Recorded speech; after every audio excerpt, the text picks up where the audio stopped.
Halo, selamat datang kembali di channel United Identity, channelnya fans Manchester United yang selalu berpikir logis dan sistematis.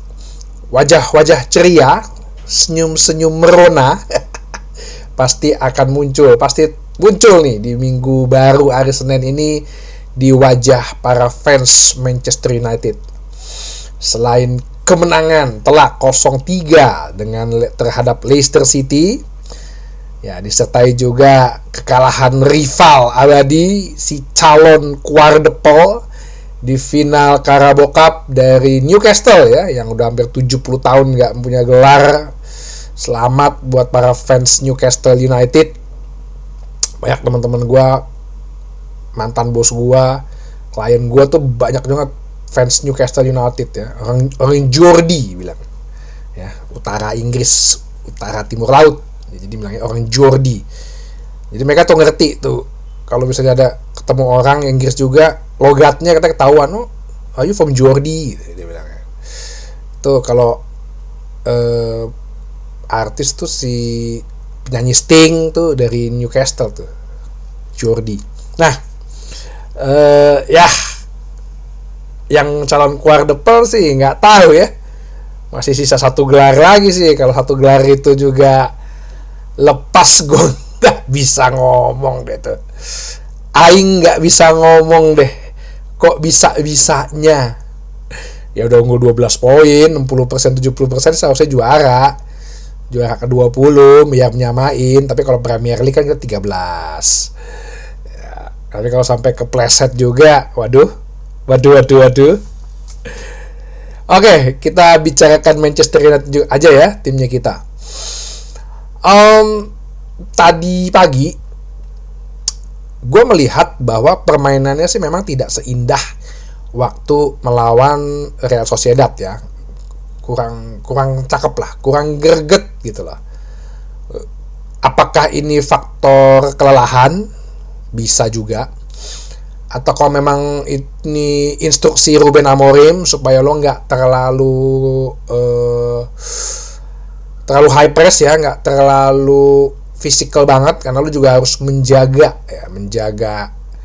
menit tubuh lo ya, menjaga stamina tubuh, walaupun nanti setelah ini ada jeda internasional gitu. Nah, jadi apakah itu instruksinya Ruben Amorim? Karena di 15 menit pertama nggak ada satu serangan terpola atau serangan yang sama lah kayak mainnya Sociedad ya, sangat rapi gitu space-nya. Ya faktor mungkin gak ada Patrick Dorgu juga di sisi kiri, gua rasa itu juga pengaruh. Susunan pemain juga gua rasa agak pengaruh lah, khususnya di bagian depan sih. Nah, ini sih yang gue lihat kemarin, nggak sama sih dengan Sociedad.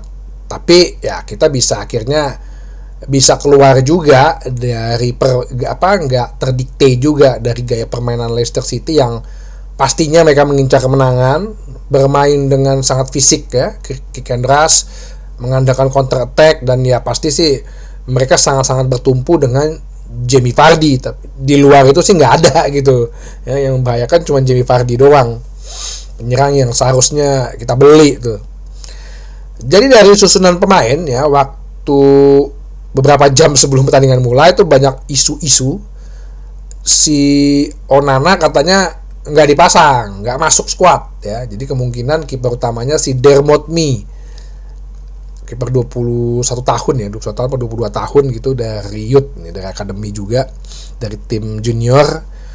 Gue sih happy aja gitu kan, olahnya Leicester City kok, nggak apa-apa lah, mungkin kasih kesempatan buat yang anak masih muda gitu.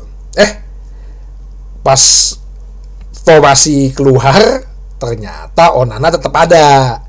Jadi kipernya Andre Onana, 3 backnya itu Matthijs de Ligt, Victor Lindelof, dan Aiden Heaven. Aiden Heaven ini bahkan sebelum tarik di SofaScore ya, gue lihat ratingnya itu paling tinggi loh, sebelum akhirnya cedera ditarik keluar.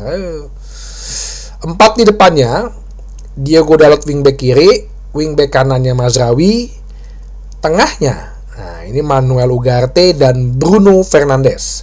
Sedangkan depannya ada perubahan juga formasi, Christian Eriksen di penyerang kiri, Garnacho di penyerang kanan, strikernya Rasmus Højlund. Ini agak sedikit aneh karena biasanya kan kalau Dalot di wingback kanan, Garnacho juga penyerang kanan.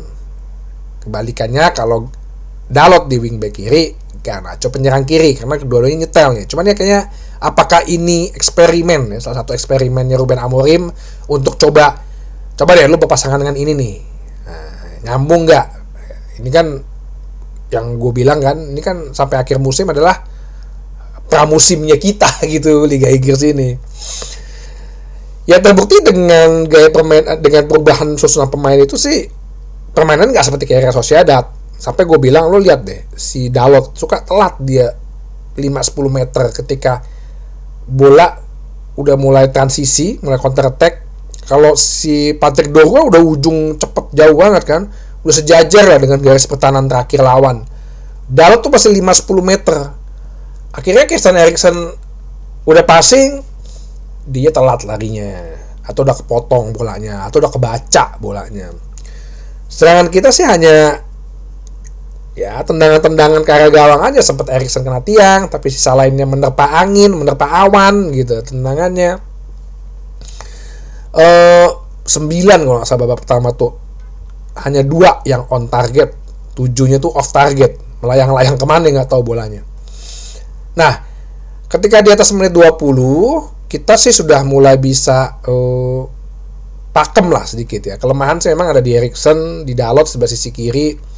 Sisi kanan justru nggak begitu banyak bergerak juga karena sebenarnya mungkin Garnacho sama Mazraoui kurang nyetel kali ya. Kita dapat gol di menit ke-28 hasil dari umpan Bruno Fernandes yang dimana Rasmus Højlund melakukan solo run. Inilah seharusnya tipe striker yang harus dijalanin oleh Rasmus Højlund gitu. Kalau udah nerima bola, ya nggak usah ribet dengan back lawan, lo running with the ball aja dan nggak usah banyak sentuhan. Kan kata Andy Cole aja cuma 3 sentuhan lah. Kalau striker itu 3 sentuhan paling banyak, 1 sentuhan aja atau 2 maksimal 3 gitu. Terbukti ketika dia first touch nerima gitu ya, nahan bola, dia running ball, dribbling itu cuma 3 sentuhan dan lo harus tendang. Gak usah kepikiran lagi lo mau gocek, ngelihat posisi temen lo di mana, enggak. Kalau striker ya begitu. Itulah striker gitu, goal getter gitu. Lo cari ruang tembak, shoot. Cari ruang tembak, shoot. Terserah lo. Insting lo mau mengatakan shoot ke tiang jauh, tiang atas, tiang deket. Nah, dalam hal ini kan Højlund ngambil decision, putusan untuk tendang ke tiang jauh. Akhirnya gol. Di menit ke-28 kita unggul 0-1. Kedudukan ini berakhir sampai akhir babak pertama. Di live reaction gue bilang harusnya sih ada penggantian pemain ya. Kalau 10 menit ini mungkin Eriksen biar lebih agak sedikit menyerang lah. Dan gue pengen ngelihat Harry Amas itu masuk. Nah, cuma baru menit ke-51 terjadilah sesuatu ya. Si Eden Hazard kayaknya mau menyapu bola, mungkin kayaknya salah jatuh sih. Gue nggak diulang ya sama stasiun TV, apa ngeri apa. Gue ngerinya kepletok gitu loh kakinya. Pengkor gitu kalau bilang. Cuman harus ditanduk ya, itu kan berarti kan agak parah ya. Padahal Eden Hazard lagi bagus-bagusnya. Ada aja cobaan jadi Manchester United fans ya. Pemain yang lagi bagus-bagusnya cedera. Lisandro Martinez, Amad Diallo, Bayindir, terus sekarang Eden Hazard lagi. Tapi sih Andy Mitten setelah pertandingan nge-post di sosial media, dia ngelihat Eden Hazard katanya nggak ditanduk tapi pakai penyangga kaki dan bisa jalan gitu. Nah, ini sih good news lah. Semoga ini ada jeda internasional ya, bisa recovery mungkin 3-4 bulan, mungkin ya kepetek gitu kali ya, nggak ada cedera serius gitu, mungkin ototnya aja ketarik gitu. Yang ngomong masih muda kan, jadi gampang ototnya ketarik ya. Biasa juga kalau masih muda juga mudah juga sih recovery-nya gitu. Semoga bisa recovery cepat Eden Hazard. Dan Eden Hazard akhirnya digantikan oleh Toby Collier. Mazraoui pindah ke di kiri, dan si Toby Collier menempati posisi sebagai wingback kanan ya. Dan mainnya sih masih agak gugup-gugup tuh gue lihat. Beberapa kali dia back pass lagi ya. Mungkin dia bukan posisi naturalnya dia kan. Nah, akhirnya kita bisa mencuri gol walaupun sebelumnya ada gol serangan balik. Kita udah lebih pragmatis sih karena Leicester City lebih garis pertahanan tinggi. Kita lebih mengandalkan coba serangan balik. Nah, Garnacho sempat offside. Menurut gue itu emang salah juga sih Garnacho. Itulah ya kalau masih muda. Kalau yang bener kan space lo kan udah kosong tuh sebenarnya. Ya sebenarnya lo harus punya insting untuk narik lawan ya, bukan narik baju gitu, bukan. Maksudnya menarik lawan keluar dikit gitu. Dan lo harus pelan aja gitu, bikin gerak tipu gitu. Sehingga akhirnya offside. Padahal golnya keren sih tuh. Tapi beberapa menit kemudian umpan dari Bruno Fernandes setelah ada sedikit kombinasi dan kemelut campur-campur tuh ya di deket sisi kotak penalti, keluar sedikit kotak penalti, tendangan first time langsung gol 0-2. Nah setelah itu langsung Amorim melakukan pergantian pemain di mana Ugarte diganti Casemiro, Alejandro Garnacho digantikan oleh Harry Amas, dan Joshua Zirkzee menggantikan Christian Eriksen. Serangan masih sama, polanya juga masih sama, gak ada serangan yang berarti, tapi at least setidaknya Manchester United bisa cepet gitu melakukan beberapa pergerakan.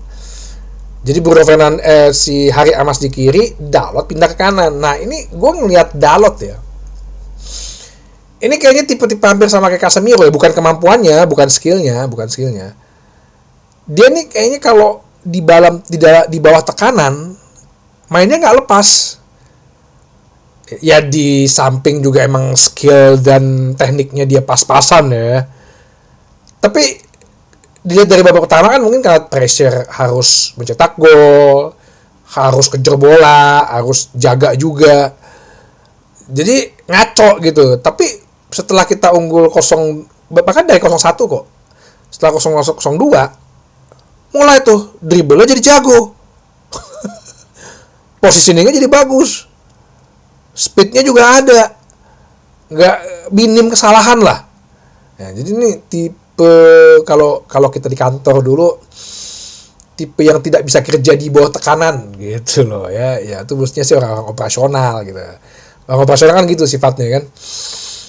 Nggak mau ada masalah gitu, back office tuh nggak mau ada masalah. Kalau ada masalah, gue singkirin dulu. Nah, Dalot di babak pertama tuh kayak begitu tuh, nggak mau ada bola, kayaknya gue umpan, gue passing dulu deh, yang penting passing dulu deh, jangan masalah di gue gitu. Tapi begitu di babak kedua lebih lepas, bahkan ya gol ketiga Bruno Fernandes itu hasil dari dia gitu loh. Dia dribblingnya bisa ngelewatin pemain, passing ke kotak penaltinya juga ngepas, ada Bruno Fernandes di situ. Dengan tendangan first time lagi, gol akhirnya 0-3. Sampai akhir babak pertama, walaupun Hoyland juga diganti Chidobe belum bisa ngecetak gol, nggak apa-apa.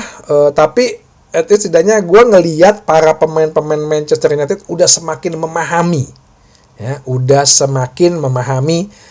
apa yang diinginkan Amorim gitu. Dan sehingga Amorim sendiri sih dia merasa puas ya, memuji pemain-pemainnya, dan dia sih tampaknya sedikit tahu, udah mulai saling mengerti nih ya apa yang mau diinginkan Amorim ya, walaupun ada beberapa hal-hal aneh yang suka dia geleng-geleng kepala kayak Dalot gitu, geleng-geleng ya.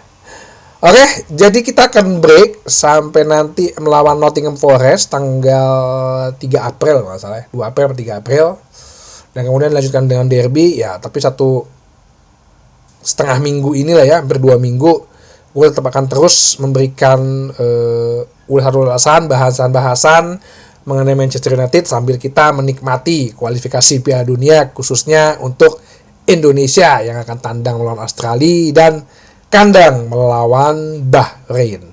Jadi itu aja review gua di pertandingan kali ini. Sampai ketemu lagi di bahasan berikutnya di channel United Identity, channelnya fans Manchester United yang selalu berpikir logis dan sistematis. Terima kasih.